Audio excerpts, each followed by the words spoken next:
आप सभी का एक बार बहुत बहुत स्वागत है फिर से मेरे चैनल कन्वेंशनल साइंस में। आज की जो टॉपिक है वो है टाइप्स ऑफ फर्मेंटेशन। वो मैं एक पीपीटी के थ्रू आपको समझाऊंगी। तो स्टार्ट करते हैं पीपीटी। जो टॉपिक्स हम इस पीपीटी में डिस्कस करने वाले हैं वो है introduction to fermentation, types of fermentation, batch fermentation, फिर batch fermentation, continuous fermentation, comparison between fed batch and continuous fermentation, solid fermentation, submerged fermentation, aerobic and anaerobic fermentation, lactic acid fermentation, and finally ethanol fermentation. So let's start with a little introduction about fermentation. So the word fermentation originates from a Latin word fervere, whose meaning is to boil. It is a metabolic biological process in which complex organic molecules breaks into simpler ones by using mass culturing of microorganisms. The end product released as a result of their metabolism are our desired fermentation product for commercial use. जो word है fermentation वो एक Latin word से आया है fervere, जिसका मतलब होता है टू बॉयल। जो फर्मेंटेशन है उसकी प्रिंसिपल ये होती है कि जो भी हमारा कॉम्प्लेक्स मॉलिक्यूल है हम उसको एक एपरेटस में डालते हैं, फर्मेंटर जिसको बोलते हैं। Fermenter actually the apparatus used for carrying out the process of fermentation. तो अपना कॉम्प्लेक्स मॉलिक्यूल को हम फर्मेंटर में डालते हैं और फिर हम उसमें माइक्रो ऑर्गेनिज्म को डालते हैं। उसके बाद हम वो सारी फिजियोलॉजिकल कंडीशंस प्रोवाइड करते हैं जो कि एक माइक्रो ऑर्गेनिज्म को आइडियल रूप से अपनी मेटाबॉलिक एक्टिविटी करने के लिए चाहिए होती है। उसके बाद जो है माइक्रो ऑर्गेनिज्म धीरे धीरे उन कॉम्प्लेक्स मॉलिक्यूल्स को कंज्यूम करना स्टार्ट करता है और अपनी मेटाबॉलिक एक्टिविटीज़ करने लगता है। अपनी मेटाबॉलिक एक्टिविटीज़ करने के ड्यूरेशन में बहुत सारे जो मेटाबॉलिक पाथवेज होते हैं उसके मेटाबॉलिक एक्टिविटीज़ में, उन पाथवेज में वो बहुत सारे कंपाउंड्स जो है वो रिलीज़ करता है। बहुत सारे वो कंपाउंड्स को हम एक्सट्रैक्ट आउट कर लेते हैं और वो जो कंपाउंड्स होते हैं वही हमारे डिज़ायर्ड प्रोडक्ट होते हैं for commercial use. The important fermentation products of commercial use are alcohol, beer, cheese, yogurt, antibiotics, biofertilizer, citric acid and glutamic acid. इनके अलावा बहुत सारे अलग अलग और भी important compounds होते हैं। उसके बाद से अगर आप राइट हैंड साइड में एक पिक्चर देखते हो वो आपको फर्मेंटर की पिक्चर है। उसका जो क्या जनरल इंस्ट्रूमेंटेशन होता है वो आप देख सकते हो कि आपको एक सबसे ऊपर एक मोटर लगी रहती है। वो आपको एक लंबी जो डंटी दिखाई दे रही है वो आपको रोटेट करती है। उसके बाद उसके दोनों साइड में जो ब्लॉक्स है आपको लीफ जैसे, वो आपको इम्पेलर हैं जो कि रोटेट होते हैं। जब मोटर रोटेट होती है तो साथ साथ ये भी रोटेट होते हैं और ये क्या करते हैं, एयर को या फिर न्यूट्रिएंट्स को और माइक्रो ऑर्गेनिज्म को ये इवनली डिस्ट्रीब्यूट करते हैं पूरे फर्मेंटर में। उसके बाद से सबसे नीचे आप देखो तो स्पागर होता है जो कि हवा के लिए होता है। छोटे छोटे होल्स रहते हैं ताकि जो एयर जो हम भेज रहे हैं वो भी पूरी तरह से इवनली डिस्ट्रीब्यूट हो पाए। फिर आपको कूलिंग वाटर के लिए कूलिंग वाटर को अंदर डालने के लिए, बाहर निकालने के लिए, उसके बाद से आपको एक जैकेट रहती है, कूलिंग जैकेट, जिससे टेम्परेचर जो है वो ज़्यादा इंक्रीज़ नहीं हो पाता है। आपको कंडेंसेशन होते हैं, इनलेट होता है, inlet air, inlet outlet air, ये सब आपको पूरा प्रोवाइडेड रहता है। पीएच के लिए आपको रहते हैं, सेंसर्स लगे रहते हैं। तो ये आपका जनरल जो है इंस्ट्रूमेंटेशन हुआ फर्मेंटर का। The process involve in industrial fermentation actually fermentation एक बहुत बड़ी प्रोसेस है। तो इसके बहुत सारे सब स्टेप्स हैं। सबसे पहला स्टेप है आपको स्क्रीनिंग। स्क्रीनिंग में क्या होता है कि हम माइक्रो ऑर्गेनिज्म को सेलेक्ट करते हैं। जो भी माइक्रो ऑर्गेनिज्म हमारे डिज़ायर्ड प्रोडक्ट हमें जो चाहिए होते हैं, उन डिज़ायर्ड प्रोडक्ट को पहले हम देखते हैं कि इनको प्रोड्यूस करने वाला माइक्रो ऑर्गेनिज्म कौन है, उनको हम आइसोलेट करते हैं। फिर स्टेन इम्प्रूवमेंट, हम उन माइक्रो ऑर्गेनिज्म को जेनेटिकली इम्प्रूव करते हैं ताकि उनकी मेटाबॉलिक एक्टिविटीज़ को और इन्हेंस करते हैं। क्योंकि जो हमारा मेन एम रहता है फर्मेंटेशन का वो रहता है कि हमें ज़्यादा से ज़्यादा प्रोडक्ट चाहिए। तो हम उनकी जेनेटिकली इम्प्रूवमेंट उनको करके उनकी हम ज़्यादा से ज़्यादा प्रोडक्ट ले पाते हैं। उसके बाद से फिर inoculum development. Inoculum development actually एक प्रोसेस है जिसमें हम जैसे कि अगर हम फर्मेंटेशन प्रोसेस नहीं कर रहे हैं तो उस टाइम जो हमने बैक्टीरिया को आइसोलेट किया है उन बैक्टीरियाज को हम एक इनएक्टिव स्टेज में स्टोर करके रख देते हैं। उसके बाद से जैसे ही हमें फर्मेंटेशन की प्रोसेस करनी रहती है हम उन बैक्टीरियाज को वापस से अपने एपरेटस में डालकर उन्हें न्यूट्रिएंट्स प्रोवाइड करते हैं, उनको वो सारे कंडीशंस देते हैं और फिर वो ग्रो करने लगते हैं। फिर वो जो ग्रो हुए बैक्टीरियाज हैं उनको हम अपने फर्मेंटर में डालते हैं और फिर अपनी फर्मेंटेशन की प्रोसेस स्टार्ट करते हैं। तो ये जो है होल प्रोसेस है एनोक्रम डेवलपमेंट का। फिर इंडस्ट्रियल स्टेलाइजेशन प्रोसेस, जिसमें हम अपरेटस को पूरी तरह से साफ़ करते हैं, जो भी हम न्यूट्रिएंट के एडिशन कर रहे हैं उनको हम पूरी तरह से साफ़ करते हैं ताकि कोई दूसरा बैक्टीरिया आकर हमारे डिज़ायर्ड बैक्टीरिया के साथ इंटरफेयर ना करे। उसके बाद से फिर स्केल अप में क्या होता है, कोई चीज़ को बड़े पैमाने पर करने पे हम पहले लैबोरेटरीज़ में चेक करते हैं कि जो भी हम फर्मेंटेशन की प्रोसेस कर रहे हैं उसका इन रिज़ल्ट क्या है, क्या वो हमारे लिए प्रॉफिटेबल है। अगर प्रॉफिटेबल है तो फिर हम उसको इंडस्ट्री लेवल पे बड़े पैमाने पे करते हैं। उसके बाद से हार्वेस्टिंग, जो भी प्रोडक्ट बन रहा है उस मेटाबॉलिक प्रोडक्ट को हम एक्सट्रैक्ट आउट करते हैं। एंड देन रिकवरी में हम उसकी क्वालिटी चेकअप करते हैं और फिर हम उस प्रोडक्ट को फाइनली अपने कमर्शियल यूज़ में लाते हैं।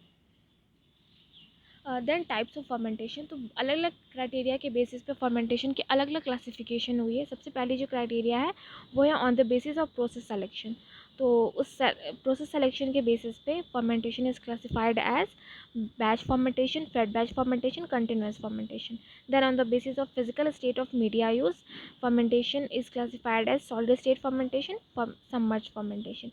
Then lastly on the basis of in product form, the fermentation is divided as aerobic fermentation and anaerobic fermentation. So let's start with batch fermentation. It is a closed system culture in which the growth of microorganisms occur in a fixed volume of culture medium under physiological condition. The nutrients are added only at the beginning of the process. The process continues till all the nutrients get exhausted. The products are harvested at the end of process. Then the next batch is prepared, which goes through the similar process. The process continues till we get the required amount of nutrients we want. तो जो batch fermentation वो actually एक close system है। हम क्या करते हैं, एक फर्मेंटर लेते हैं, उसमें हम बैक्टीरिया को डालते हैं, अपने ऑर्गेनिक मॉलिक्यूल्स को डालते हैं जो कि एज ए न्यूट्रिएंट काम करते हैं माइक्रो ऑर्गेनिज्म के लिए। फिर हम वो सारी फिजियोलॉजिकल कंडीशंस प्रोवाइड करते हैं उस मेटाबॉलिक, ताकि वो अपने माइक्रोऑर्गेनिज्म अपनी मेटाबॉलिक एक्टिविटी अच्छी तरह से कर पाए। और फिर हम उसको क्लोज़ कर देते हैं उस फर्मेंटर को। और फिर जो है फर्मेंटेशन की प्रोसेस होती है, जब वो पूरी प्रोसेस कंप्लीट हो जाती है तब हम अपना प्रोडक्ट उसमें से एक्सट्रैक्ट कर लेते हैं। ये जो प्रोसेस, फिर हम एक नया बैच तैयार करते हैं, मतलब हम उसमें से सारे चीज़ निकाल देते हैं और फिर हम नया सबस्ट्रेट डालते हैं, नए माइक्रो ऑर्गेनिज्म को डालते हैं और फिर प्रोसेस होती है और फिर प्रोडक्ट एक्सट्रैक्ट करते हैं, फिर हम उसे हटाते हैं, फिर हम नया बैच डालते हैं। तो चूँकि ये जो फर्मेंटेशन की प्रोसेस ये बैचेज़ में होती है, इसलिए हमको इनको बैच फर्मेंटेशन बोलते हैं। उसके बाद से क्या होता है, goes through the similar process. ये हो गई आपको बैच फर्मेंटर। जैसे कि आप राइट हैंड साइड में देख सकते हो, आपको बैच फर्मेंटर है, उसमें आपको ये पूरा क्लोज्ड है, आपको फीड करने के लिए एक पाइप लगी हुई है जहाँ पे वाल्व है। जैसे आप जितना आपको फीड करना आपने एक बार में डाल दिया, फिर वो फाइनली बंद हो जाता है, फिर हम उसको पूरी प्रोसेस में हम उसको ओपन नहीं करते हैं। और फिर एक नीचे आपको सेंसर लगी है जो कि पीएच को कैलकुलेट करता है। आपको जो भी आपको रिक्वायर्ड पेज जैसे ही आपको मिलेगा कि हाँ इस पेज मिल गया, तो आप समझ जाओगे कि आपका जो प्रोसेस है वो कंप्लीट हो चुका है। फिर अपने प्रोडक्ट को आप उसमें से एक्सट्रैक्ट आउट कर सकते हो। तो बहुत सारे यूज़फुल प्रोडक्ट जो हैं वो ऑब्टेन होते हैं बैच फर्मेंटेशन के थ्रू, जैसे कि आपको cell protein, amino acid, growth hormone, antibiotics, vitamin, organic solvents, nucleotide, polymers, etc. फिर अगर हम एकदम डिटेल में देखते हैं कि आखिर फर्मेंटेशन प्रोसेस में माइक्रो ऑर्गेनिज्म किस तरह से अपने वर्क को करते हैं, किस तरह से वो अपने बिहेवियर शो करते हैं। तो अगर हम देखें उनकी ग्रोथ फेजेस, तो उनके 6 टाइप्स में उनकी ग्रोथ फेजेस जो हैं वो डिवाइडेड रहती हैं। सबसे पहली है लॉग फेज, जैसे कि आप राइट हैंड साइड वाले ग्राफ में देख सकते हो कि जहाँ पे जो एक्स एक्सिस है वहाँ पे आपको टाइम है और वाई एक्सिस पे आपको नंबर ऑफ़ विएबल सेल्स हैं, कि टाइम के अकॉर्डिंग किस तरह से हमारे जो सेल्स हैं उनकी नंबर बढ़ रही है। तो आप जब लॉग फेज़ में देख रहे हो तो उसमें कोई चेंजेस नहीं है, क्योंकि इस टाइम पे माइक्रो ऑर्गेनिज्म में खुद को अडेप्ट करता है न्यू एनवायरनमेंट में। उसके बाद से आता है आपको एक्सलरेशन फेज, जिसमें थोड़ी सी ग्रोथ जो है होती है, लेकिन ये नॉन विजिबल पीरियड है। इसको हम ज़्यादातर थ्योरेटिकली यूज़ करते हैं, कहते हैं कि ये जो फेज़ है ये लैग फेज़ को और लॉग फेज़ को कनेक्ट करता है। अब लॉग फेज़ क्या होता है, तो लॉग फेज़ को हम ग्रोथ फेज़ भी करते हैं। In this phase the maximum growth of micro organism is seen along with some important metabolic products। इसमें सबसे ज़्यादा ग्रोथ माइक्रो ऑर्गेनिज्म की दिखाई देती है। जैसे कि आप देख सकते हो ग्रोथ फेज़ में आपको एक स्ट्रेट लाइन गई है, बहुत ज़्यादा ग्रोथ हुआ है और इसमें आपको सबसे ज़्यादा मेटाबॉलिक प्रोडक्ट्स भी मिलते हैं। उसके बाद आपको डीएक्सेलरेशन फेज़, जो कि बहुत छोटे टाइम के लिए होती है। यहाँ पे अब धीरे धीरे जो मेटाबॉलिक एक्टिविटीज़ हैं और जो ग्रोथ है माइक्रो ऑर्गेनिज्म की वो कम होने लगती है। उसके बाद से स्टेशनरी फेज़ जहाँ पे माइक्रोबियल सेल कॉन्सेंट्रेशन तो बिल्कुल कांस्टेंट हो जाता है, मतलब अब माइक्रो ऑर्गेनिज्म की मल्टीप्लिकेशन एकदम ख़त्म हो जाती है, लेकिन जो उनकी मेटाबॉलिक एक्टिविटीज़ है वो अभी भी धीरे धीरे चलती रहती है। तो इस फेज़ के दौरान भी वो बहुत सारे सेकेंडरी मेटाबोलाइट्स रिलीज़ करते हैं, जो कि बायोटेक्नोलॉजिकल पॉइंट ऑफ व्यू से बहुत इंपॉर्टेंट होते हैं। तो जैसे कि एंटीबायोटिक्स जो है वो आपका सेकेंडरी मेटाबोलाइट्स, और भी बहुत सारे इंपॉर्टेंट सेकेंडरी मेटाबोलाइट्स हैं। तो सेकेंडरी मेटाबोलाइट्स से आप समझते हो कि पहले तो मेटाबोलाइट्स क्या होते हैं। जो भी फर्मेंटेशन के थ्रू जो भी बैक्टीरिया हम यूज़ कर रहे हैं फर्मेंटेशन में, वो जो अपने मेटाबॉलिक एक्टिविटीज़ करने के ड्यूरेशन में जो प्रोडक्ट रिलीज़ कर रहा है, वो मेटाबोलाइट्स है, वही हमारे डिज़ायर्ड प्रोडक्ट है जो हम कमर्शियली यूज़ कर रहे हैं जिसको। तो वो दो तरह के होते हैं, प्राइमरी मेटाबोलाइट्स और सेकेंडरी मेटाबोलाइट्स। प्राइमरी मेटाबोलाइट्स वो होते हैं जिनको जो जो मैक्रोन प्रोड्यूस करता है ड्यूरिंग इट्स लॉग फेज। जो लॉग फेज में प्रोड्यूस कर रहा है अगर वो मेटाबोलाइट्स को, तो वो जो मेटाबोलाइट्स है उनको हम प्राइमरी मेटाबोलाइट्स करेंगे। लेकिन अगर अपने सेकेंडरी मतलब अपने स्टेशनरी फेज में जब वो मेटाबोलाइट्स रिलीज़ कर रहा है तो उसको हम सेकेंडरी मेटाबोलाइट्स कहेंगे। उसके बाद से डेथ फेज़ आता है जिसमें कि पूरी तरह से मेटाबॉलिक एक्टिविटीज़, सेल ग्रोथ सब कुछ बिल्कुल बंद हो जाता है, और इस टाइम पे वो टॉक्सिन रिलीज़ करने लगता है। तो जो हमारा फर्मेंटेशन का मेन एम होता है कि हमें ज़्यादा से ज़्यादा प्रोडक्ट चाहिए, और प्रोडक्ट चाहिए जिसमें कि वो पूरी तरह से प्यूरीफाई हो, प्योर हो। तो उस केस में हम क्या करते हैं, फर्मेंटेशन को हम इस तरह से करवाते हैं इंडस्ट्रीज़ में कि हम डेथ फेज़ आने ही नहीं देते हैं।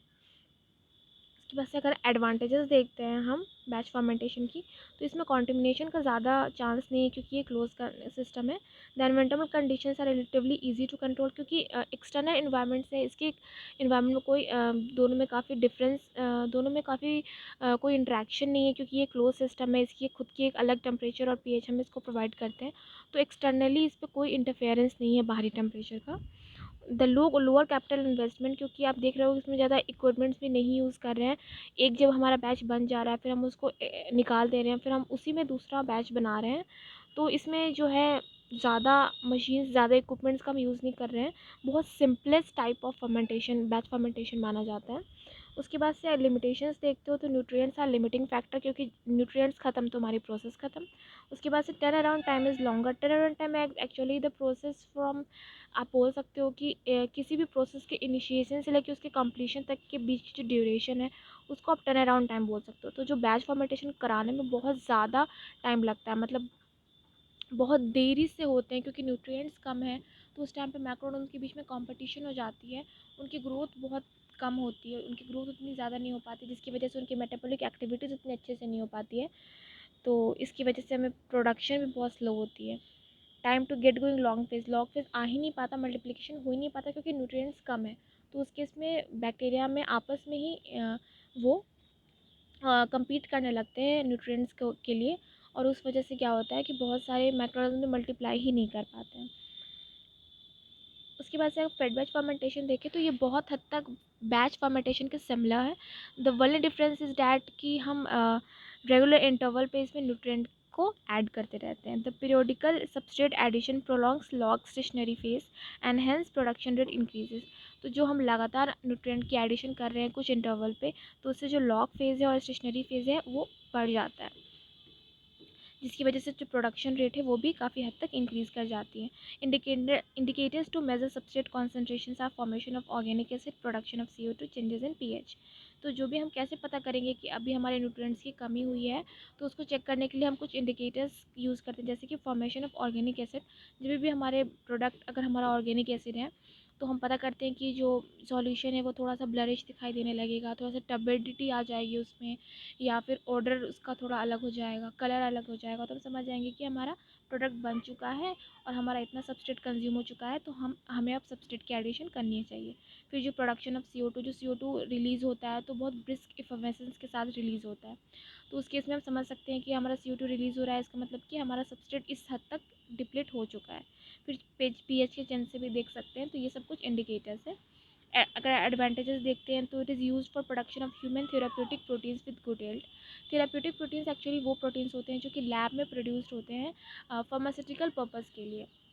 जो हम एंटीबायोटिक्स बनाते हैं, जो कि हम ग्रोथ हार्मोन्स बनाते हैं, तो ये सब क्या होते हैं, ये सब हम लैब में बनाते हैं ताकि हम उसको अपने अपने यूज़ के लिए ला सकें। जैसे कि बहुत सारे अभी डिजीज़ेस चल रही हैं, तो अब लैब में बहुत सारे वैक्सीन्स बन रहे हैं।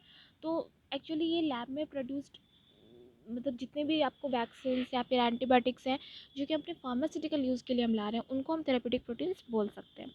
Successfully and employed for mammalian and insect cells, insect और मेमेलियन सेल दोनों के लिए काफ़ी यूज़ हो सकते हैं।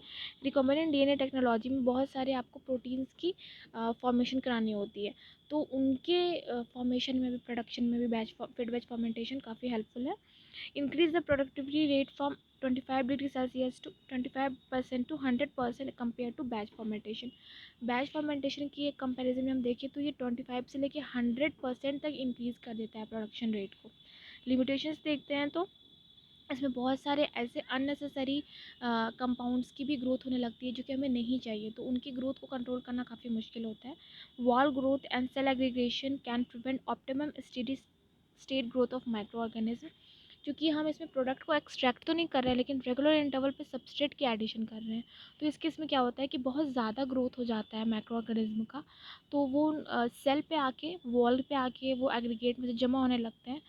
तो उस केस में क्या होता है कि जो फर्दर प्रोडक्शन है या फिर फर्दर जो ग्रोथ है माइक्रोब्स का, वो सीज हो जाता है, हमारी प्रोडक्शन रुक जाती है।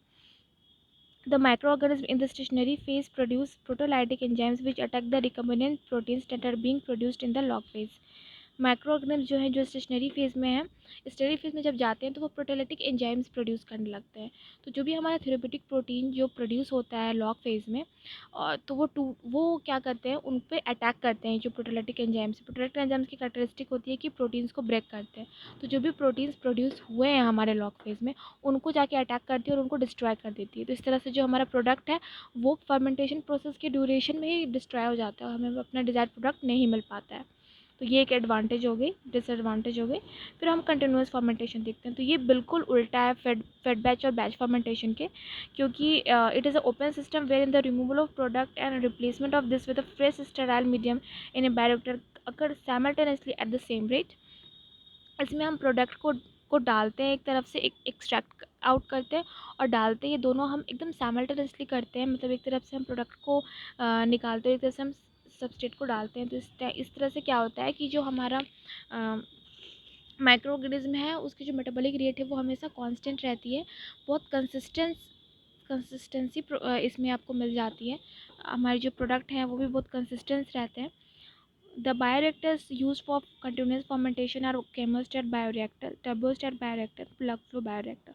chemostat bioreactors में इनकी कैरेक्टरिस्टिक होती है कि ये किसी भी एक सबस्ट्रेट को कांस्टेंट कर देते हैं, ताकि जब भी हम सबस्ट्रेट को फीड करें तो उस केस में अपने माइक्रो ऑर्गेनिज्म की जो ग्रोथ है उसको हम एक स्टेडी रेट में कंट्रोल कर पाएँ। टर्बोस्टेट बायोरिएक्टर में टर्बिडिटी की मेजरमेंट होती है, ताकि हम पहचान पाते हैं कि हाँ अब थोड़ी सी ब्लरिश हो रही है हमें क्लियर सोल्यूशन, मतलब कि हमारा प्रोडक्ट जो है इस हद तक मिल चुका है हमें। तो उस तरह से हमें अपनी सबस्ट्रेट की एडिशन करनी है। प्लग फ्लो बायोरिएक्टर में क्या होता है कि आपको सिंगल ट्यूबुलर वेसल टाइप रहती है, जो कि आपको जिसमें कि आप एक तरफ से सबस्ट्रेट डालते हो, अब दूसरी तरफ से प्रोडक्ट को निकालते हो, तो इसमें आपको कोई बैक मिक्सिंग की चांसेस नहीं रहती। जैसे कि आप राइट हैंड फिगर में देख सकते हो, जहाँ पे कंटिन्यूस फर्मेंटेशन प्रोसेस हो रही है, वहाँ पे एक तरफ आपको न्यूट्रिएंट रिजॉल्वर लिखा है, बीच में आपको फर्मेंटर है, उसके बाद सबसे नीचे आपको हार्वेस्ट रिजॉल्वर लिखा है। तो न्यूट्रिएंट रिजॉल्वर से आपका न्यूट्रिएंट्स जाता है फर्मेंटर में पाइप के थ्रू, उसके बाद से फिर उस फर्मेंटर से आप आउटफ्लो होता है और फिर वो हार्वेस्ट रिजॉल्वर में जाता है आपका प्रोडक्ट। तो इस केस में कोई बैक मिक्सिंग की चांसेस नहीं होती है। तो ये आपका प्लग फ्लो बायोरिएक्टर है। उसके बाद से जो प्रोसेस, जो आप बहुत सारे इंपॉर्टेंट प्रोडक्ट्स प्रोड्यूस करता है हमारा कंटिन्यूस फर्मेंटेशन के थ्रू, हम बहुत सारे इंपॉर्टेंट प्रोडक्ट को यूज़ कर सकते हैं, जैसे कि आपको antibiotics, organic solvent, single cell protein, beer, ethanol. उसके अलावा आप वेस्ट वाटर ट्रीटमेंट भी कर सकते हो कंटिन्यूस फर्मेंटेशन के थ्रू। उसके बाद से आपको इसका एक एडवांटेज है, आप देख लो कि only 3 types of growth phases are found in continuous fermentation. These are log phase, acceleration phase and lag phase. इसमें चूंकि हम कंटिन्यूसली सप्लाई कर रहे हैं सबस्ट्रेट को और कंटिन्यूसली एक्सट्रैक्ट कर रहे हैं प्रोडक्ट को, तो इस केस में क्या हो रहा है कि कभी भी माइक्रो ऑर्गेनिज्म को सबस्ट्रेट की कमी ही नहीं हो रही है, और नहीं हमारा प्रोडक्ट भी जमा हो रहा है इतना ज़्यादा कि बाद में जाके वो खुद दूसरे हिंडर कर रहा है प्रोडक्शन में, वो भी हम एक तरफ से निकाल रहे हैं और सबस्ट्रेट की भी एडिशन कर रहे हैं। तो जो हमारा माइक्रो ऑर्गेनिज्म है वो कभी डेथ फेज़ या फिर स्टेशनरी फेज़ में जा ही नहीं रहा है। डेथ फेज़ में या डी एक्सेलरेशन फेज़ में जा ही नहीं पा रहा है। तो ये किसके एडवांटेज भी है। एडवांटेजेस हम अगर और देखते हैं तो सबसे पहले तो डाउन टाइम जो है वो काफ़ी वो होता ही नहीं है इसमें। डाउन टाइम एक्चुअली एक फर्मेंटेशन प्रोसेस करने के बाद दूसरी फर्मेंटेशन प्रोसेस के बीच का जो टाइम ड्यूरेशन होता है उसको डाउन टाइम बोलते हैं। हमारा जो बैच फर्मेंटेशन है उसमें आपको काफ़ी टाइम लगता है, क्योंकि हम एक बैचेस बनाते हैं, फिर हम उसको हटाते हैं, फिर हम उसमें उसी में दूसरा बैच बनाते हैं, तो हमें फिर उससे वापस से क्लियर करना पड़ता है सब कुछ, सारा फर्मेंटर ये सब। लेकिन इसमें जो है हम एक ही फर्मेंटर में लगातार हम एक ही प्रोसेस को कराए जा रहे हैं, तो इसलिए डाउन टाइम इसमें बिल्कुल अवॉइड हो सकता है। The yield of product is more consistent, क्योंकि मेटाबॉलिक रेट जो है वो एक ही रेट से चल रहा है, तो प्रोडक्ट भी वो एक ही रेट से दे रहा है माइक्रो ऑर्गेनिज्म। उसके बाद से अगर हम इक्विपमेंट्स में देखें तो इसमें बहुत छोटे छोटे इक्विपमेंट्स यूज़ होते हैं as compare to batch and fed batch. क्योंकि मतलब अगर हम कंपेयर करें कि इतने प्रोडक्ट जो है बैच फर्मेंटेशन से बन रहा है और इतना प्रोडक्ट कंटिन्यूस फर्मेंटेशन से, तो उतने प्रोडक्ट के लिए ही जो भी फर्मेंटर यूज़ हो रहा है बैच फर्मेंटेशन में उसका साइज़ काफ़ी बड़ा होता है, उतने ही जितना कि कंटिन्यूस फर्मेंटेशन छोटे से ही फर्मेंटर में उतना प्रोडक्ट बना लेता है। उसके बाद से अगर हम लिमिटेशंस देखते हैं तो चूँकि ये ओपन सिस्टम है इसलिए इट इज़ वेरी कंटामिनेशन। उसके बाद से contaminated easily. It is not easy to maintain the same quality of culture medium in all addition which affect the rate of production. Quantity तो हम सेम कर देते हैं, बट क्वालिटी ज़रूरी नहीं है कि हर बार के एडिशन में हमारी जो क्वालिटी है वो सेम ही रहे। मे बी कभी कभी कॉन्सेंट्रेटेड हो सकता है, कभी कभी डाइल्यूट हो सकता है, कभी कभी उसमें कुछ कॉन्टेमिनेशन आ सकती है, तो उस केस में हमारी प्रोडक्शन की रेट में थोड़ा बहुत डिफरेंस आ सकता है। The recombinant cell with plasmic construct cannot function continuously and therefore the product yield decreases. जो भी प्रोडक्ट जैसे कि हम लॉग फेज में जो प्रोडक्ट बनता है, जैसे कि आपको रिकमेंडेंट सेल्स मिला, तो वो जो है वो कंटिन्यूसली वर्क नहीं कर पाते हैं।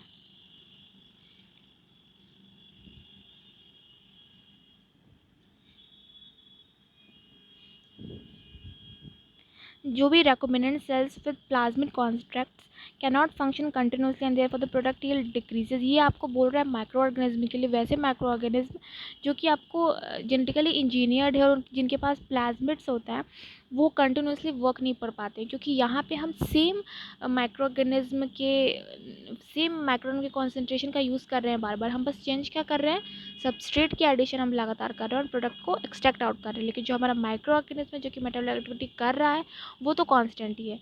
तो जो वैसे बैक्टीरियाज होते हैं जिनमें प्लाज्मिड कॉन्स्टेंट होता है, जो रिकम्बिनेंट होते हैं, उनको लगातार काम करने में उनके दिक्कत आती है, वो कुछ काम करने के बाद ही काफ़ी उनकी डेथ हो जाती है। अगर हम कंपैरिजन देखते हैं तीनों में, तो सबसे पहले आपका राइट हैंड साइड में बैच है, उसके बाद फिट बैच है, फिर सबसे लास्ट में राइट हैंड साइड में आपका कंटिन्यूस फर्मेंटेशन है। तो लेफ्ट हैंड साइड में बैच फर्मेंटेशन में यहाँ पे जो आपको एक्स दिया गया, एक्चुअली एक्स जो है वो है आपका बैक्टीरियल कॉन्सेंट्रेशन, एस जो है आपका सबस्ट्रेट है, और पी जो है आपका प्रोडक्ट है। इन तीनों का टाइम के अकॉर्डिंग अगर हम देखते हैं कि किस तरह से ये डिक्रीज़ करें इंक्रीज़ कर रहे हैं, तो बैच फर्मेंटेशन में जो हमारा लेफ्ट हैंड साइड है आपको इनलेट और आउटलेट कटा हुआ है, क्योंकि एक बार हम जब डाल देते हैं सब कुछ तो हम प्रोडक्ट को हम इसको बंद कर देते हैं, फिर हम फर्मेंटेशन प्रोसेस के बीच में कोई भी एडिशन और एक्सट्रैक्शन नहीं करते हैं। तो अगर हम बैक्टीरियल कॉन्सेंट्रेशन देखें तो बैक्टीरियल कॉन्सेंट्रेशन जो है धीरे धीरे इंक्रीज़ करता है। हाँ, सबस्ट्रेट का हम देखें तो धीरे धीरे डिप्लीशन होती है इसकी, और प्रोडक्ट जो है वो धीरे धीरे इंक्रीज़ करता है। ओवरऑल जो वॉल्यूम है वो कांस्टेंट रहती है, क्योंकि अगर सबस्ट्रेट घट रहा है तो उतने ही अमाउंट में हमारा प्रोडक्ट जो है बन रहा है। तो अगर ओवरऑल हम फर्मेंटर की वॉल्यूम को देखते हैं तो वो कांस्टेंट रहती है। उसके बाद से अगर हम फीड बैच फर्मेंटेशन देखते हैं, तो फीड बैच फर्मेंटेशन में भी जो भी आपको बैक्टीरिया कॉन्सेंट्रेशन, प्रोडक्ट और सबस्ट्रेट का जो भी वेरिएशन है टाइम के साथ वो तो बिल्कुल सेम है, लेकिन द वॉल्यूम डिफरेंस इज़ कि इसका जो ओवरऑल कॉन्सेंट्रेशन है, वॉल्यूम है पूरे फर्मेंटर के सब्सटेंसेस मिला के, वो इसमें कांस्टेंट नहीं है, क्योंकि इसमें हम हर एक इंटरवल पे कुछ इंटरवल्स पे हम वो अपना डाल रहे हैं, न्यूट्रिएंट्स की एडिशन कर रहे हैं। तो इस केस में आप देख रहे हो कि इनलेट यहाँ पे ओपन है, मतलब हम फर्मेंटेशन प्रोसेस के बीच में ही एडिशन करवा रहे हैं। फिर आता है आपका कंटिन्यूस फर्मेंटेशन सबसे राइट हैंड साइड में। यहाँ पे आप देख सकते हो कि आपका बैक्टीरियल कॉन्सेंट्रेशन भी कांस्टेंट है, आपका सबस्ट्रेट की एडिशन जो हो रही है जितनी अमाउंट हमेशा सेम है वो भी कांस्टेंट है, प्रोडक्ट जितना आप एक्सट्रैक्ट कर रहे हो वो भी सेम है। उसके बाद से जो वॉल्यूम है वो भी कांस्टेंट है, मतलब इसमें हर चीज़ कांस्टेंट रहती है। और आपका इसमें इनलेट और आउटलेट मतलब प्रोडक्शन के बीच में ही आप सबस्ट्रेट के एडिशन भी कर रहे हो और प्रोडक्ट को एक्सट्रैक्ट भी कर रहे हो। तो ये हो गया बेसिक डिफरेंस इन तीनों में। उसके बाद से सॉलिड स्टेट फर्मेंटेशन, तो जो प्रोसेस सिलेक्शन के बेसिस पे, physical state of media used के बेसिस पे, के क्राइटेरिया के बेसिस पे जो हमने फर्मेंटेशन को डिवाइड किया था, सॉलिड स्टेट फर्मेंटेशन और सबमर्ज्ड फर्मेंटेशन। तो हम सॉलिड स्टेट फर्मेंटेशन देखते हैं। तो it is a fermentation method used by several industries to produce metabolites of micro organism using solid substrate. इसमें बहुत सारे इंडस्ट्रीज इसको यूज़ करते हैं और ये हम इसमें माइक्रो ऑर्गेनिज्म को सॉलिड सबस्ट्रेट प्रोवाइड करते हैं। The process works under low moisture content. इसकी कैरेक्टरिस्टिक है कि इसमें सिर्फ हम उन्हीं माइक्रोऑर्गेनिज्म का यूज़ कर सकते हैं जो कि 15% या उससे कम के मॉइस्चर कंटेंट में वर्क कर सकते हैं। जो भी हम सॉलिड सबस्ट्रेट यूज़ करते हैं वो ज़्यादा पर कॉम्प्लेक्स, हेट्रोजेनस और इनसॉल्युबल होते हैं। जो भी कॉमनली यूज सबस्ट्रेट है वो है शुगर किन बैगेज। शुगर किन बैगेज एक्चुअली जो शुगर के गन्ने की जूस निकालने के बाद जो एक्सट्रैक्ट बचता है वो वीट ब्रांड, वीट के ऊपर जो का छिलका होता है जो मिलिंग प्रोसेस में सेपरेट कर दिया जाता है वो राइस ब्रांड। वुड शेविंग, जो भी कारपेंटर जब काट बनाता है तो उसकी जो छिलकी निकलती है वो आपको वुड शेविंग हो गई, और जो उसकी धूल जैसे निकलती है जो पाउडर सब्सटेंस वो आपको शॉ डस्ट हो गया। ऑयल केक्स, किसी भी सब्सटेंस, किसी भी लकड़ी या फिर किसी भी शीट से जब आप उसको पूरी तरह से डिहाइड्रेट कर देते हो तो जो बची हुई सब्सटेंस होती है उसको आप अल्कोहल बेल सकते हो। फिर जो माइक्रोऑर्गेनिज्म ज़्यादा पर यूज़ करते हैं सॉलिड स्टेट फर्मेंटेशन के लिए वो बैक्टीरिया, यीस्ट, फिलामेंटस, फंजाई, ये सब आप यूज़ कर सकते हो। जो फर्मेंटर आप ज़्यादा पर यूज़ करते हो सॉलिड स्टेट फर्मेंटेशन के लिए वो आपको rotating drum fermenter, tray fermenter, pack bed fermentation, fluidized bed fermenter. यहाँ पे जो आप राइट हैंड साइड में आप फोटो देख रहे हो वो आपको ट्रे फर्मेंटर है जहाँ पे ट्रेज में फंजाई की प्रोडक्शन हो रही है। तो ये एग्जाम जो फोटो है वो ट्रे फर्मेंटर की है। फिर आप स्टेप्स अगर देखते हो कि इसमें कौन कौन से स्टेप्स होते हैं, सबसे पहले इसमें प्री ट्रीटमेंट होता है क्योंकि जो सॉलिड हम सबस्ट्रेट यूज़ कर रहे हैं तो उसको हम थोड़ा बहुत सिंपल फॉर्म में ला सकते हैं ताकि माइक्रोऑर्गेनिज्म उसको कंज्यूम कर पाए। उसके बाद से sterilization of substrate to avoid any contamination, हम उसको स्टरलाइज कर सकते हैं जो भी हम न्यूट्रिएंट यूज़ कर रहे हैं। फिर हम उसको फर्मेंटर में बैक्टीरिया को डालते हैं अपने सबस्ट्रेट के साथ साथ। उसके बाद से क्या होता है, धीरे धीरे जो हमारा बैक्टीरिया है वो कंज्यूम करना स्टार्ट करता है और अपनी मेटाबॉलिक एक्टिविटीज़ शुरू करता है, मतलब फर्मेंटेशन की प्रोसेस स्टार्ट हो जाती है। जब हमारी प्रोडक्शन ख़त्म, मतलब पूरी प्रोसेस कंप्लीट हो जाती है तो जो हमारे प्रोडक्ट हैं उनको उसमें हम वाटर के एडिशन कर देते हैं ताकि वो जो भी हमारा मेटाबोलाइट्स है वो वाटर में डिज़ोल्व हो जाए। फिर हम उस डिज़ोल्व वाटर को में से जितनी भी सॉलिड चीज़ें हैं, जितने भी अलग दूसरे अनडिज़ायर्ड प्रोडक्ट्स को हम फिल्ट्रेट करके हटा देते हैं और फिर हम उसमें अलग और भी रिकवरी मेथड्स अप्लाई करते हैं, जैसे कि उसकी प्यूरिफिकेशन करवाते हैं, उसकी क्वालिटी चेक करते हैं। जो फिर हम जो हमारा फाइनल प्रोडक्ट मिलता है वही हमारा डिज़ायर्ड प्रोडक्ट होता है, उसको हम अपने कॉमर्शियल यूज़ में फिर लाते हैं। अगर हम एडवांटेजेस देखते हैं सॉलिड स्टेट फर्मेंटेशन की तो बहुत सारे इससे यूज़फुल प्रोडक्ट्स जो हैं बनते हैं, जैसे कि mushroom, soya sauce, cheese, organic acids, aromas, flavor compound, antibiotics, animal feeds. The process requires very less technology, इसलिए जो इसकी कैपिटल इन्वेस्टमेंट है वो कम है। इसमें जो वेस्ट वाटर है वो बहुत कम जनरेट होता है और इसमें कोई फोमिंग की प्रॉब्लम नहीं होती है। अगर हम लिमिटेशंस देखते हैं तो बस हम उन माइक्रोऑर्गेनिज्म का ही यूज़ कर सकते हैं जो कि लो मॉइस्चर कंटेंट पे वर्क करते हैं। जो इसमें ग्रोथ रेट होता है माइक्रो ऑर्गेनिज्म का बहुत कम होता है क्योंकि सॉलिड सबस्ट्रेट पे वो बहुत स्लोली जो है मल्टीप्लाई कर पाते हैं। उसके बाद से जो इन्वायरमेंटल कंडीशन से can not be regulated. Scale up is difficult, क्योंकि इसके स्केल अप कराने में थोड़ी सी प्रॉब्लम आती है क्योंकि हमें बहुत बड़े बड़े फर्मेंटर की ज़रूरत पड़ती है जिसको कंस्ट्रक्ट करना बहुत प्रॉब्लमेटिक है। सबमर्ज फर्मेंटेशन देखते हैं तो सबमर्ज फर्मेंटेशन बिल्कुल उल्टा है, जिसमें कि हम लिक्विड मीडियम यूज़ करते हैं और उस लिक्विड में हम अपने सारे जो भी हमारे रिएक्टिव मेटल्स हैं, जो भी हमारे न्यूट्रिएंट्स हैं इंपॉर्टेंट, वो मिक्स रहते हैं, वो फ्लोट करते रहते हैं उस लिक्विड मीडियम में। और फिर हम उस लिक्विड मीडियम में जो भी हम सबस्ट्रेट यूज़ कर रहे हैं ज़्यादा पर सबमर्ज फर्मेंटेशन के लिए, वो मोलासेस, आपको कॉर्न स्टेप लेकर जो भी हमें कॉर्न का जो जूस निकलता है वो, आपको फ्रूट्स, वेजिटेबल्स, ये सब आपको लिक्विड फॉर्म में रहते हैं।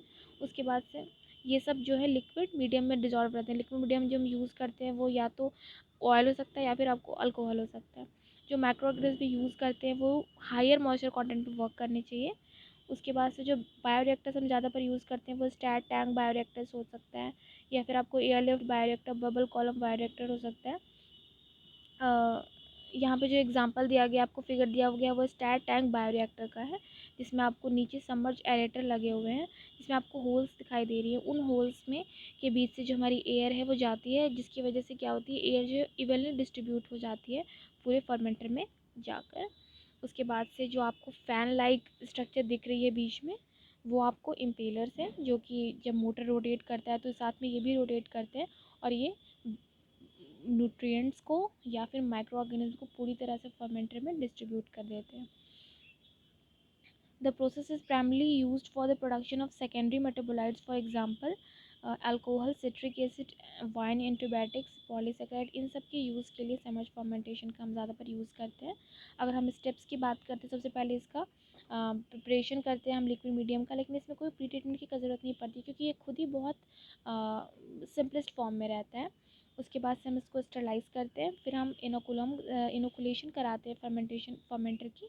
उसमें अपने मैक्रोज़म को पुट करते हैं, अपने सबस्ट्रेट को पुट करते हैं, फिजियोलॉजिकल एक्टिव कंडीशंस को सेट करते हैं और फिर हमारी फर्मेंटेशन की प्रोसेस स्टार्ट हो जाती है। उसके बाद से जो भी हमारे बायोएक्टिव कंपाउंड्स हैं उसको हम निकाल लेते हैं अपने फर्मेंटेशन ब्रॉथ से, उसकी फ़िल्टरेशन करते हैं। उसके बाद से जो भी हमारा डिज़ायर्ड प्रोडक्ट है उसको हम डाउनस्ट्रीम प्रोसेसिंग में छोड़ देते हैं। डाउनस्ट्रीम प्रोसेसिंग में हमारी पूरी प्यूरिफिकेशन होती है हमारे प्रोडक्ट की, और फाइनली जो प्रोडक्ट हमें मिलता है वो हम उसको अपने कमर्शियल यूज़ में लाते हैं। अगर हम एडवांटेजेस देखते हैं सबमर्ज फर्मेंटेशन की, तो जो बैक्टीरिया है हम हाई मॉइस्चर कंटेंट, ज़्यादा पर जो बैक्टीरिया है वो हाई मॉइस्चर कंटेंट पे ही यूज़ होते हैं, तो इसलिए हमें ज़्यादा सिलेक्शन की ज़रूरत नहीं पड़ती है। Higher purity of products are use obtained in this process. Purity बहुत अच्छी होती है जो भी प्रोडक्ट इससे बनते हैं। There is even distribution of bacteria in yeast, क्योंकि आप देख रहे हो जैसे कि हमने वहाँ पे सबमर्ज एस्पार्गस यूज़ किया था और इसकी एफिशिएंसी बहुत ज़्यादा, और लिमिटेशंस देखते हैं तो इसमें फोम फॉर्मेशन बहुत ज़्यादा होता है। लगभग 1/3 जो भी हिस्सा है बायोरिएक्टर का वो फोम से ही भर जाता है, जो कि फर्दर प्रोडक्शन में को हिंडर कर सकता है। उसके बाद से जो ट्रेस मेटल्स और इम्प्योरिटीज़ बहुत ज़्यादा इसमें हो सकती हैं, जो कि बहुत हद तक इसकी एफिशिएंसी को इफेक्ट करती है। It has lot of O2 variations, मतलब इसमें कभी माइक्रोऑर्गेनिज्म को थोड़ा कम O2 चाहिए हो तो कभी ज़्यादा O2 चाहिए, तो उस केस में हम O2 को किस तरह से रेगुलेट करें O2 की सप्लाई को, वो बहुत मुश्किल होता है। इसका जो कैपिटल इन्वेस्टमेंट है वो बहुत ज़्यादा है। उसके बाद से अगर एरोबिक एनारोबिक, तो मतलब इन प्रोडक्ट फॉर्मेशन के बेसिस पे हमने फर्मेंटेशन को एरोबिक और इनएरोबिक फर्मेंटेशन में बांटा था। तो जो एरोबिक फर्मेंटेशन है, जैसे आप नाम से समझ सकते हो कि वो ऐसा फर्मेंटेशन जो ऑक्सीजन के प्रेजेंस में हो, बल्कि जबकि anaerobic fermentation is the type of fermentation which actually occurs in the absence of oxygen. तो अगर हम कोई एक ऐसी प्रोसेस लेते हैं जिसमें एरोबिक एनारोबिक दोनों होता है, तो आप देख सकते हो सेलुलर रिस्पायरेशन, जिसमें आपको एरोबिक और एनारोबिक फर्मेंटेशन दोनों की प्रोसेस हो रही है। अगर हम सेलुलर रिस्पायरेशन को 3 स्टेजेस में बांटें तो 3 स्टेजेस होती है इसकी। ग्लाइकोलिसिस, क्रेब्स साइकिल, इसको सिट्रिक एसिड साइकिल और TCA भी बोल सकते हो आप, इलेक्ट्रॉन ट्रांसपोर्ट सिस्टम और TCS। तो ग्लाइकोलिसिस जो है वो साइटोप्लाज्म में होती है, 10 रिएक्शंस होती है, और इसमें एरोबिकली जो है ग्लूकोज से 2 मॉलिक्यूल्स ऑफ पायरुवेट बनता है। उसके बाद से क्रेब साइकिल आता है। क्रेब साइकिल में पायरुवेट से पहले एसिटाइल कोएंजाइम बनता है, जो कि एक लिंकर्स रिएक्शन जिसको अलग से बोल सकते हो, लेकिन आप इसको इंक्लूड कर सकते हो सिट्रिक एसिड में। और फिर जो एसिटाइल कोएंजाइम बना इसको आप डालते हो, इससे बनता है आपको एक्सोलो एसिटिक एसिड, लेकिन ये एरोबिकली होता है। उसके बाद से आपको इलेक्ट्रॉन ट्रांसपोर्ट सिस्टम बनता है, जिसमें कि जो भी रेडॉक्स जो भी आपको NADH और FADH प्रोड्यूस हुए रहते हैं ग्लाइकोलिसिस ऑफ क्रेब साइकिल में, इनका हम यूज़ करते हैं और इनकी एनर्जी को हम चेंज कर देते हैं प्रोटोन मोटिव फोर्स में, और फिर हम इनसे क्या करते हैं ATP की जनरेशन करते हैं, और ये भी लेकिन एरोबिकली होता है। तो जो हम देख सकते हैं कि जो फर्स्ट स्टेज है बस एक वो एनारोबिकली हो रही है और बाकी दोनों प्रोसेस आपको एरोबिकली हो रही है। तो वैसे बैक्टीरिया जो कि एनारोबिक है, तो उनके लिए किस तरह से वो अपने सेलुलर प्रोसेस को कंप्लीट करें, तो वो क्या करते हैं, जब ग्लाइकोलिसिस के बाद जो पायरुवेट बनता है उन पायरुवेट को वो एनारोबिक फर्मेंटेशन के थ्रू क्या करते हैं, या तो इथेनॉल बना लेते हैं या फिर लैक्टिक एसिड बना लेते हैं। तो इस तरह से हम लैक्टिक एनारोबिक फर्मेंटेशन को भी 2 फर्दर सब डिवीजन कर सकते हैं। लैक्टिक एसिड फर्मेंटेशन और इथेनॉल फर्मेंटेशन। तो अगर लैक्टिक एसिड फर्मेंटेशन हम देखते हैं तो ये ज़्यादा पर बैक्टीरियाज़ में होता है, लेकिन जबकि इथेनॉल फर्मेंटेशन जो है ज़्यादा पर यीस्ट में होता है। अगर हम लैक्टिक एसिड फर्मेंटेशन की ओवरऑल केमिकल प्रोसेस देखते हैं तो एक ग्लूकोज से जो है 2 आपको लैक्टिक एसिड बन रहा है और इसमें 2 एटीपी भी जनरेट हो रही है। जबकि इथेनॉल फर्मेंटेशन में आपको एक ग्लूकोज से 2 इथेनॉल प्रोड्यूस हो रहा है, जिसमें आपको 2 मॉलिक्यूल्स ऑफ CO2 भी रिलीज़ हो रही है और 2 एटीपी जनरेट भी हो रहे हैं। अगर आप लैक्टिक एसिड फर्मेंटेशन की साइक्लिक पाथवे देखते हो तो ग्लूकोज से पायरुवेट बना ग्लाइकोलाइसिस में, और फिर पायरुवेट से आपका 2 लैक्टेट बना, और इसमें आपको 2 NAD जो है वो ऑक्सीडाइज होकर NADH+ बना लेते हैं। मतलब कि जो NADH+ है उसका रीजनरेशन होता है। अगर आप इथेनॉल फर्मेंटेशन की साइक्लिक प्रोसेस देखते हो कि पहले तो ग्लाइकोलाइसिस में आपको 2 ATP जनरेट हुए और आपको 2 NADH बना। फिर क्या होता है, पायरुवेट से आपको 2 मॉलिक्यूल्स ऑफ एसिटाल्डिहाइड बनते हैं, जिसमें आपको 2 molecules of carbon dioxide release होता है।